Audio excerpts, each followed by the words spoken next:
how to set the default browser app to Chrome, Samsung Internet, and others on the Samsung Galaxy S25, S25 Plus, Edge, or Ultra. First, tap on the Home button to return back to the home screen.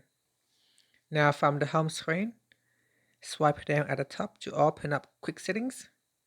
In here, tap on the Settings icon. Next, we then scroll down and tap on Apps. At the top here, tap on Choose Default Apps, and then tap on Browser App. In here, depending on what browser you have installed on your phone, it will show all the available apps for you to choose. Here I can select Chrome or Samsung Internet. If you have installed Firefox or DuckDuckGo, you can also select them as well. So here I will select Chrome as my default browser app. And here's the apps that give you access to the internet and display links that you tap.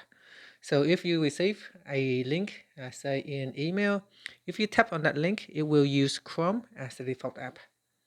And that's it. After that, tap on the back key or tap on the home button to return back to the home screen. And that's it. Thank you for watching this video. If you find it helpful, please like and subscribe to my channel for more videos.